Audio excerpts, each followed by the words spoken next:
Good morning students. Topic जो आज हमने कवर करना है, टॉपिक हमारा रहेगा इक्विपोटेंशियल सरफेस। पोटेंशियल क्या है, पोटेंशियल कैसे बनता है, जनरेट होता है, कैसे कैलकुलेट किया जाता है, ये हम कर चुके हैं। अब जो हमने करना है इक्विपोटेंशियल सरफेस हमने देखना है। और पोटेंशियल जो आपने बताया था इसके पोटेंशियल आपका क्या है, पोटेंशियल आपका है work done per unit charge in bringing a unit positive charge from infinity to that point within the electric field. ये आपका था potential. Potential due to a single charge आपने कैलकुलेट किया। Potential due to system of charges आपने calculate किया। Potential due to electric dipole भी आपने calculate किया। अब जो नेक्स्ट पार्ट हमारा है इक्विपोटेंशियल सरफेसेज या फिर इक्विपोटेंशियल सरफेस। देखिए जैसा कि नाम से क्लियर होता है इक्विपोटेंशियल, इक्वी का मतलब होता है इक्वल, मतलब जो आपके पास में जो भी सरफेस दिया गया है वहां पर इक्वल आपकी क्वांटिटी रहेगी। और क्वांटिटी आपकी कौन सी है, यहाँ पर फिजिकल क्वांटिटी आपकी होगी पोटेंशियल। मतलब आपके पास में इक्विपोटेंशियल सरफेस आपके पास में वो सरफेस होगा जहां पर पोटेंशियल हर एक पॉइंट पर इक्वल होगा। कहीं पर भी कोई भी पोटेंशियल आपका डिफरेंस नहीं होगा, या फिर यूँ कहो कि पोटेंशियल का डिफरेंस अक्कर नहीं करेगा, नेट पोटेंशियल डिफरेंस आपका जीरो वहां पर बनेगा। अब देखिए जो आपके पास में डेफिनेशन रहेगी, a surface at every point of which electric potential due to charge distribution is same is called equipotential surface. मतलब जो इसने कहा कि आपके पास में क्या है, वो सरफेस जिसके हर एक पॉइंट पर पोटेंशियल आपके पास में इक्वल है, इलेक्ट्रिक पोटेंशियल आपका इक्वल है किसी भी चार्ज डिस्ट्रीब्यूशन के कारण, वो आपका इक्विपोटेंशियल सरफेस कहलाता है। और जो इक्विपोटेंशियल सरफेस आपके पास में उसको आप दूसरे वे से डिफाइन कर सकते हो, और क्या रहेगी, an equipotential surface is defined as the locus of all the points in a medium at which electric potential due to charge distribution is same. मतलब आपके पास में वो लोकस होगा पॉइंट्स का, locus of all points in a medium. Locus का मतलब होता है जहां पर आपके पास में पार्टिकल्स या सॉरी पॉइंट्स आपके लोकेट होते हैं पोजीशन पर जाकर या फिर स्पेस में जाकर, वो लोकस पॉइंट्स का जहां पर मीडियम के अंदर जहां पर इलेक्ट्रिक पोटेंशियल चार्ज डिस्ट्रीब्यूशन के कारण सेम आपके पास में रहेगा। अब इसमें जो आपने नेक्स्ट पार्ट करना है, आपके पास में यहाँ पर दो अपने केस आपने लेकर चलने हैं। और जो आपके पास में इलेक्ट्रिक फील्ड आपका रहेगा, इलेक्ट्रिक फील्ड अगर देखा जाए तो पहला केस आपका दिया गया किसका, यूनिफॉर्म इलेक्ट्रिक फील्ड का। अब यूनिफॉर्म इलेक्ट्रिक फील्ड क्या रहेगा और नॉन यूनिफॉर्म फील्ड क्या रहेगा, ये हमने देखिए जो बात आपने करनी है यूनिफॉर्म इलेक्ट्रिक फील्ड की। अब यूनिफॉर्म इलेक्ट्रिक फील्ड आपने वो बताया था जिसके हर पॉइंट पर इलेक्ट्रिक फील्ड इंटेंसिटी इक्वल होती है, डायरेक्शन आपकी सेम होती है, मतलब एक ही तरफ आपके पास में डायरेक्शन होती है फील्ड की। और इसमें अगर देखा जाए तो जो यूनिफॉर्म इलेक्ट्रिक फील्ड आपका है, इसके कारण इक्विपोटेंशियल सरफेस अगर मैं देखूं तो जो ये V1, V2, V3 आपके दिखाए गए हैं, जो V1, V2 और V3 आपके दिखाए गए हैं, बेसिकली ये क्या है, फर्स्ट सेकंड थर्ड जो आपके सरफेस बनाए गए हैं इस इलेक्ट्रिक फील्ड के अंदर, यूनिफॉर्म इलेक्ट्रिक फील्ड के अंदर, ये आपके तीन इक्विपोटेंशियल सरफेस है। First equipotential surface, second equipotential surface और ये होगा आपका थर्ड इक्विपोटेंशियल सरफेस। अब जब ये तीन इक्विपोटेंशियल सरफेस आपके हैं, इनमें अगर देखा जाए तो ये सरफेस कैसे बने आपके, ये सरफेस आपस में इलेक्ट्रिक फील्ड लाइंस को परपेंडिकुलरली बनाते हुए बनते हैं, या मैं यूं कहूँ कि इलेक्ट्रिक फील्ड लाइन के परपेंडिकुलर ये सरफेस मेरे बनते हैं। ठीक, अगर आप बात करते हो किसकी, अगर आप बात करते हो आइसोलेटेड पॉइंट चार्ज की, किसकी बात की जाए, एन आइसोलेटेड पॉइंट चार्ज। तो अगर ये आइसोलेटेड पॉइंट चार्ज के कारण अगर देखा जाए तो पोटेंशियल जो आपका था वो सिंगल चार्ज का क्या था, उसमें V equal to 1/4 pi epsilon naught क्या वाई आर आपके पास में ये दिया गया था डिस्टेंस आर पर। अब इसके कारण अगर इक्विपोटेंशियल सरफेस आप ड्रा करना चाहो तो आप ये डायग्राम देखिए, सिंगल चार्ज मेरा ये है, पॉजिटिव चार्ज मैंने ये लिया है, आइसोलेटेड चार्ज मेरा है, और इसके कारण इलेक्ट्रिक फील्ड लाइंस आपके पास में क्या होंगे, इलेक्ट्रिक फील्ड लाइंस आपके पास में रेडियली आउटवर्ड होंगे। ये इलेक्ट्रिक फील्ड लाइंस में हम कर चुके हैं। अब जो ये रेडियली आउटवर्ड आपके पास में लाइंस होंगे, जो रेडियली आउटवर्ड आपके पास में लाइंस हैं, अब इनका अगर मैं इक्विपोटेंशियल बनाना चाहूँ, मतलब आपके पास में पोटेंशियल इक्वल रहना चाहिए हर पॉइंट पर, तो मैं ये पाऊंगा कि अगर चार्ज को सेंटर बनाते हुए मैं यहाँ पर स्पेयर ड्रा करना स्टार्ट कर दूं, क्या कर दिया जाए, वहां पर स्पेयर ड्रा करना अगर स्टार्ट कर दिया जाए तो स्पेयर की जो रेडियस आपके पास में होगी वो कांस्टेंट रहेगी थ्रू आउट आपके स्पेस में, और इस रेडियस पर आपके पास में क्या रहेगा, इक्विपोटेंशियल सरफेस आपका अक्कर करेगा। ठीक, तो यहाँ पर आपके पास में क्या रहेगा, सिंगल चार्ज के कारण या आइसोलेटेड चार्ज के कारण आपके पास में कोसेंट्रिक स्पेरिकल सरफेसेज आपके पास में ये बनाएंगे, या यूं कहा जाए कॉन्सेंट्रिक स्पेरिकल इक्विपोटेंशियल सरफेस ये क्रिएट करेगा। अब जो नेक्स्ट आपका पार्ट है, नेक्स्ट पार्ट आपके पास में क्या है, आपने वहां पर देखना है इक्विपोटेंशियल सरफेस किसके कारण, इक्वी पोटेंशियल सरफेस आपने देखना है वहां पर pair of similar point charges के कारण। जो सिमिलर पॉइंट चार्ज आपके पास में होंगे या तो दोनों ही पॉजिटिव होंगे या फिर दोनों ही नेगेटिव होंगे। अब पॉजिटिव हो दोनों या फिर नेगेटिव हो दोनों, दोनों की वहां पर फोर्स ऑफ अट्रैक्शन या रिपल्सन आपस में आपको पता है कि कैसी रहेगी, सेम ही रहेगी, आइडेंटिकल होगी। और एक सेम पोलैरिटी अगर आपके पास में है चार्जेस की तो वो एक दूसरे को रिपेल करेंगे और इलेक्ट्रिक लाइन्स आपके पास में बनेगी इस वे से। अब इसके कारण जो इलेक्ट्रिक पोटेंशियल आपका बनेगा, इक्वी पोटेंशियल सरफेस आपके पास में जो बनेगा, ये आपके पास में सिंगल चार्ज का आपने पढ़ा था कि क्या था, कॉन्सेंट्रिक सर्कल आपके थे, तो वही ये आपके पास यहाँ पर बनते जाएंगे। और अगर आप बात करते हो किसकी, अगर आप बात करते हो वहां पर इलेक्ट्रिक डायपोल की, इलेक्ट्रिक डायपोल के कारण आपको पता है, सर इलेक्ट्रिक डायपोल आपको पता है कि क्या होता है। इलेक्ट्रिक डायपोल आपके पास में होता है वहां पर वो एक pair equal and opposite charges का जो स्मॉल डिस्टेंस से सेपरेटेड होता है। और आपके पास में जो ये इसके कारण इलेक्ट्रिक फील्ड लाइन आपके पास में होंगे, जो स्ट्रक्चर दिखाए गए इस वजह से पहले भी हम ड्रा कर चुके हैं। अब इक्विपोटेंशियल सरफेस देखा जाए तो आपको पता है कि यहाँ पर अगर ये पॉजिटिव चार्ज है और ये आपका नेगेटिव चार्ज है तो एक दूसरे को ये अट्रैक्ट करेंगे और फील्ड लाइंस भी एक दूसरे के साथ में वहां पर ज्वाइन होती जाएंगी, या फिर कहा जाएगा एक दूसरे को अट्रैक्ट वहां पर करेंगे फोर्सेस के कारण। तो जो इक्विपोटेंशियल सरफेस आपके पास में होगा, ये सरफेस यहाँ पर कुछ डिफरेंट होगा पहले के कंपेरिजन में, और ये शेप आपके पास में यहाँ पर ओवल शेप का आपके पास में ये बनेगा। ठीक, जो आपके पास में इसका न्यूट्रल पॉइंट होगा बीच में, सॉरी जो इसके पास में मिड पॉइंट आपका होगा, डायपोल पॉइंट जो आपके पास में होगा, इस तरह आपके पास में इक्विपोटेंशियल सरफेस की डिस्टेंस घटती जाएगी और दूसरी तरफ डिस्टेंस इनकी बढ़ती जाएगी। तो ये था आपके पास में इक्विपोटेंशियल सरफेस क्या होता है और डिफरेंट डिफरेंट कॉन्फ़िगरेशन के कारण कैसा ये होता है। अब जो नेक्स्ट हमने करना है, अब इक्विपोटेंशियल सरफेस को डिफाइन करने के बाद, कॉन्फ़िगरेशन निकालने के बाद जो हमारा नेक्स्ट पार्ट है, relation between electric field intensity and potential. अब electric field intensity capital E और पोटेंशियल कैपिटल वी, उनमें क्या रिलेशन होगा और रिलेशन हमें क्या मिलेगा, electric field intensity as the gradient of electric potential. क्या रिलेशन मिलेगा आपको, electric field intensity as the gradient of electric potential. उसके लिए आप क्या लेकर चलिएगा, उसके लिए आप वहां पर एक प्लस क्या चार्ज ले लीजिएगा ओ पॉइंट पर प्लस क्या चार्ज लिया, प्लस क्या चार्ज आपका इसमें होगा सोर्स चार्ज, और एक आप क्या नोट टेस्ट चार्ज आप ले लीजिएगा ए पॉइंट पर। क्या नोट क्या ले लिया जाए, test charge, unit test charge इसको अगर मैं नाम दूं, या क्या नोट मेरे पास में यूनिट, सॉरी वहां पर पॉजिटिव टेस्ट चार्ज मेरा क्या नोट है। अब ए पर ये रखा गया है और फिर आपने जो क्या आपका है ये भी पॉजिटिव और आपका क्या नोट भी पॉजिटिव है, नेचुरली एक दूसरे को रिपेल करेंगे और इसका जो कैपिटल क्या का इलेक्ट्रिक फील्ड इंटेंसिटी होगी वो होगी रेडियली आउटवर्ड। ठीक, अब जो रेडियली आउटवर्ड आपस में बनी ये इलेक्ट्रिक फील्ड इंटेंसिटी, तो यहाँ पर अगर देखा जाए तो क्या बनेगा आपके पास में यहाँ पर ए से बी पर पॉइंट आपका आया, पॉइंट कहाँ से कहाँ गया, ए से बी पर अगर मैं लेकर जाऊं इलेक्ट्रिक फील्ड के अंदर, तो नेचुरली कि मुझे क्या करना पड़ेगा, एक एक्सटर्नल वर्क डन मुझे करना पड़ेगा, वर्क डन होगा एक्सटर्नल फोर्स के कारण, और यहाँ पर फोर्स आउटवर्ड है और वर्क डिस्प्लेसमेंट इनवर्ड है। ठीक, तो यहाँ पर जो मेरे पास में एंगल बनेगा, कितने डिग्री एंगल बनेगा, वहां पर 180 डिग्री एंगल बनेगा, या मैं यूं कहूं कि नेगेटिव वर्क डन ये यहाँ पर करेगा।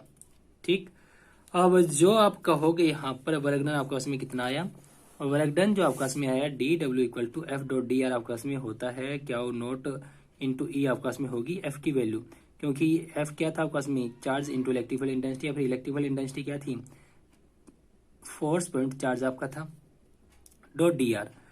और जो आपके पास में ई और डी आर में रिलेशन एंगल है वो होगा आपके पास में 180 डिग्री का, क्योंकि डी आर आपका जाएगा बी टू ए और ये आपका जाएगा ओ टू ए की तरफ।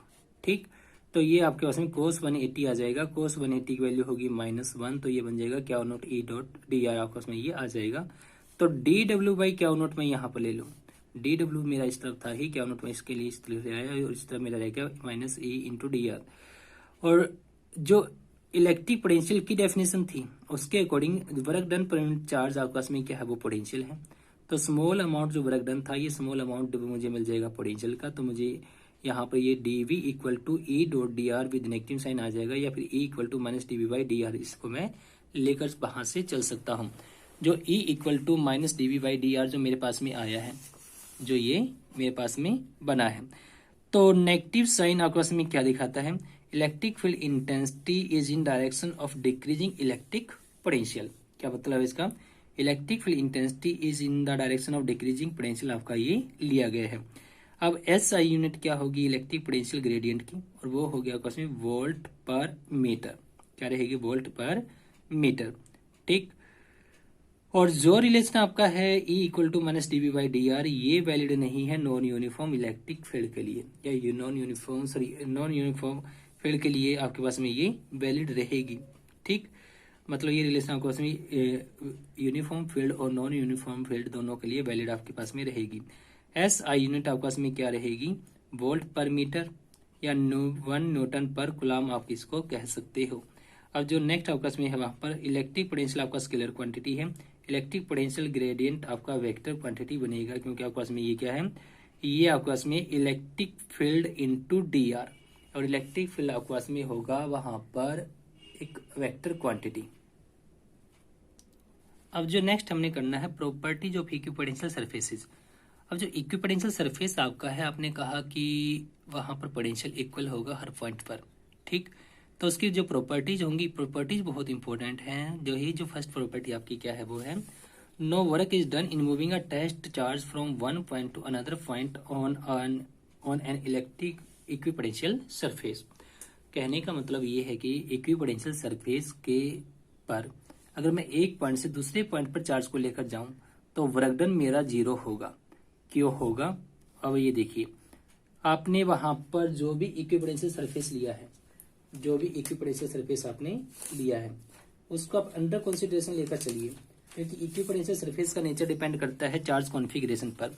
अगर मैंने कहा कि वो चार्ज कॉन्फ़िगरेशन मेरे पास में प्लस क्या वो चार्ज में लेकर चलूं, इसके कारण आपने बताया था कि इसके आपके पास में क्या रहेंगे, जो इलेक्ट्रिक फील्ड इंटेंसिटी थी इसके कारण वो होगी आपके पास में आउटवर्ड, और सरफेस आपके पास में कैसे बनेंगे? सरफेस आपके बनेंगे स्पेरिकल सिमेट्री के। अगर मैंने कहा ये इक्विपोटेंशियल सरफेस मेरा है, इस पे ए पॉइंट ये है और बी पॉइंट मेरा ये है, तो ए पर पोटेंशियल वी ए ले लिया, बी पर पोटेंशियल वी बी मैंने ले लिया। अब दोनों में जो वर्क डन मैंने देखना है वो कहा कि वो 0 है। अब ये वर्क डन 0 कब बनेगा? मुझे पता है कि work done from A to B is equal to potential at B minus का पोटेंशियल एट ए, ये मेरे पास में रहेगा इनटू चार्ज में इसको लिख लो। ठीक। अब ये जो आपको पता है कि इक्विपोटेंशियल सरफेस है, तो आपका उसमें वी वी इक्वल होगा वी ए के, तो आपका उसमें work done A to B आपका उसमें आ जाएगा 0, और यही आपको यहाँ पर बताया गया है। वर्क डन पर चार्ज आपका था पोटेंशियल डिफरेंस वहां पर 2 पॉइंट्स के बीच का। अब यहाँ पर वर्क डन पर चार्ज आपका पोटेंशियल आपके पास में इक्वल था, तो डिफरेंस आपके पास में आ गया 0, तो वर्क डन आपके पास में आएगा 2 पॉइंट्स के बीच का 0। अब जो इसने नेक्स्ट कहा, नेक्स्ट प्रॉपर्टी आपके पास में क्या है? अगर तो सरफेस आपका इक्विपोटेंशियल है, electric field is perpendicular to equipotential surface. जो इसने कहा, क्या कहा? Electric field is perpendicular to the equipotential surface. जो इलेक्ट्रिक फील्ड इंटेंसिटी होगी वो हमेशा परपेंडिकुलर होगी इक्विपोटेंशियल सरफेस पर, सरफेस के किसी भी चार्ज कॉन्फ़िगरेशन के कारण जो भी इलेक्ट्रिक फील्ड इंटेंसिटी बनेगी और उसी चार्ज कॉन्फ़िगरेशन का जो इक्विपोटेंशियल सरफेस बनेगा, दोनों एक दूसरे के परपेंडिकुलर बनेंगे, वो इसमें बताया गया है। जैसे जो इसने कहा कि नेट वर्क डन तो होगा 0, तो ई डॉट डी एल में 0 लेकर चलूं। अभी मैंने वहां पर रिलेशन निकाली थी, रिलेशन क्या था आपके पास में? E dot d l equal to d डब्ल्यू बाई क्यू नॉट, या फिर electric potential is equal to the electric gradient आपने वहां पर बताया था। इलेक्ट्रिक फील्ड इंटेंसिटी इक्वल था आपके पास में इलेक्ट्रिक पोटेंशियल ग्रेडियंट के, वही रिलेशन आपका ये है। तो वर्क डन तो 0 कर दिया यहाँ पर, ई डॉट डी एल आपका 0 आ गया। अब डॉट है तो कोस थीटा आपका आकर करेगा, और ई और डी एल आपके 0 नहीं होंगे तो कोस थीटा को 0 होने पड़ेगा, और कोस 0 आपका बनेगा 90 डिग्री पर। इसका मतलब क्या है? इसका मतलब कि ई और डी एल के बीच में एंगल 90 डिग्री आपका होगा। और अगर ई और डी एल के बीच में एंगल 90 डिग्री बनता है, इसका मतलब है कि दोनों एक दूसरे के परपेंडिकुलर हैं, या फिर यूं कहा जाए इलेक्ट्रिक फील्ड आपका डी एल के परपेंडिकुलर, डी एल आपका यहाँ पर क्या है? डी एल आपका यहाँ पर क्या रहेगा? डी एल आपका यहाँ पर होगा इक्विपोटेंशियल सरफेस पर पाथ लेंथ या फिर लेंथ एलिमेंट। अब जो थर्ड प्रॉपर्टी आपकी है वो क्या है? Equipotential surfaces indicate region of strong और वीक इलेक्ट्रिक फील्ड्स। जो इलेक्ट्रिक फील्ड इक्विपोटेंशियल सरफेस आपके पास में होंगे, ये इंडिकेट करेंगे किसके बारे में? जो रीजन आपका होगा इलेक्ट्रिक फील्ड इंटेंसिटी का वो स्ट्रॉन्ग फील्ड होगा या फिर वीक फील्ड आपके पास में रहेगा। उसके लिए आप क्या कीजिएगा, जो electric field is equal to the electric potential gradient, आपने ये रिलेशन किया था, ड्राइव किया था इलेक्ट्रिक फील्ड इंटेंसिटी और पोटेंशियल ग्रेडियंट पोटेंशियल के बीच का relation E equal to minus D V by D R या फिर D R equal to minus D V by E, आप इसको लेकर चलिए। आपने कहा डीबी आपका क्या है, डीबी आपका है पोटेंशियल का difference, dB change in potential, और इक्विपोटेंशियल सरफेस पर चेंज इन पोटेंशियल आपका क्या रहेगा, कांस्टेंट रहेगा। ठीक, पोटेंशियल डिफरेंस आपका कांस्टेंट होगा। तो अगर देखा जाए तो डी आर प्रोपोर्शनल होगा 1/e के। अब D R proportional to 1/e है, तो ये आप फिर मैं इसको लिखूं ई प्रोपोर्शनल टू 1/dr, चॉइस आपकी जैसे मर्जी आप समझिए। तो इसका मतलब कि इलेक्ट्रिक फील्ड इंटेंसिटी आपकी डिस्टेंस के साथ इनवर्सली प्रोपोर्शनल आएगी, या फिर यूं कहा जाए आपके पास में क्या होगा, ई स्ट्रोंग होगा, डी आर आपका स्मॉल होगा। इक्विपोटेंशियल सरफेस सेपरेशन अगर आपके पास में इक्विपोटेंशियल सरफेस का कम है तो आपके पास में फील्ड स्ट्रोंग होगा, और अगर सेपरेशन ज्यादा है इक्विपोटेंशियल सरफेस के बीच का तो फील्ड आपका वीक होगा। ये यहाँ पर आपको बताया गया है। जो नेक्स्ट प्रॉपर्टी आपकी number 4, two equipotential surfaces can not intersect, कोई दो इक्विपोटेंशियल सरफेस एक दूसरे को इंटरसेक्ट नहीं कर सकते। इंटरसेक्ट क्यों नहीं कर सकते ये आपने देखना है। देखिए, अगर आपने जैसे इलेक्ट्रिक फील्ड इंटेंसिटी में बताया था, बिल्कुल वही कॉन्सेप्ट यहाँ पर है। अगर दो इक्विपोटेंशियल सरफेस एक दूसरे को क्रॉस कर जाएंगे या क्रॉस करते हैं तो वहां पर क्या होगा, तो वहां पर होगा ये कि आपके पास में जो भी सरफेस आपका है, जो भी पॉइंट इंटरसेक्शन का होगा, उस पॉइंट पर दो डायरेक्शन आपकी अकर करेंगी। अगर दो डायरेक्शन आपकी अकर करती हैं एक पॉइंट पर, तो ये आपका पॉसिबल है नहीं किसी भी फिजिकल क्वांटिटी के लिए। तो ये कारण रहेगा कि आपके पास में कोई दो इक्विपोटेंशियल सरफेस आपके कभी भी इंटरसेक्ट नहीं करेंगे। अब देखिए, जो टॉपिक आपने स्टार्ट किया था इक्विपोटेंशियल सरफेस, वो टॉपिक आपका हो गया है कंप्लीट। इसको ध्यान से कीजिए और अच्छे से इसको समझिए। Thank you.